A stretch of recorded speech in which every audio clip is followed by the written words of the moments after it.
Welcome back to ExerciseBay.com. I'm Dave Parisi. Today we're going to go over something I always hear. What's the difference between a fly and a press? We're still talking about chest. I'm going to say there's a huge difference, but not in the way the pec is being stimulated.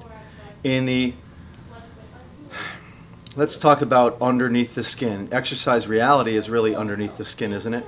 Where the joints, the tendons, and the ligaments experience internal forces. That's what really makes up an exercise. So we're going to show the difference between lever arms, what's really happening. So you could picture, we're going to do a bird's eye view of Vladimir going through a chest press and then a fly. Let's watch and I'll explain. Okay, Vladimir, I'm going to have you do just the chest press. I want everybody to look at the shoulder joint. Just keep going. Look at the shoulder joint to the elbow. Shoulder joint to the elbow only. I want you to cut him off here, cut him off here. He does not own from the fist to the elbow. Watch the two biceps come together. Chest press. Chest press. You could imagine he has two cables in his hands, dumbbells, doesn't matter. Chest press. We're going to see it in another way. Keep going. Chest press. Chest press. Look at the green come together. Go out to the side. Come together, go out to the side. Now, bottom line is it was horizontal shoulder reduction. We're going to do one more chest press. I want you to look at the biceps, come together to midline, and then we're going to do a fly. I want you to look at the biceps coming together to midline. The only difference between a chest press and a fly is the long lever arm. Keep going. We call this a medial arc curve. Okay, he's doing a chest press with his arms further out from the axis of rotation. They come together.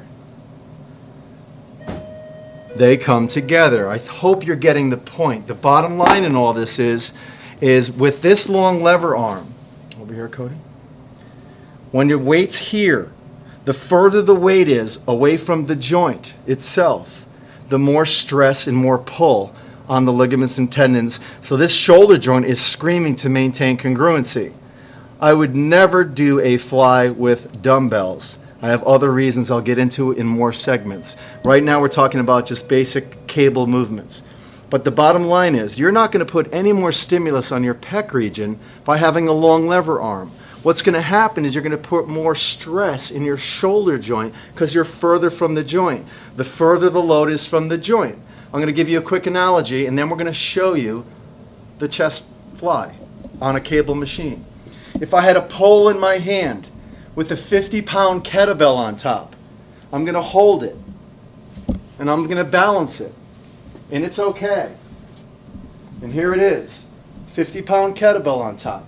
But as soon as I let it out, what happens?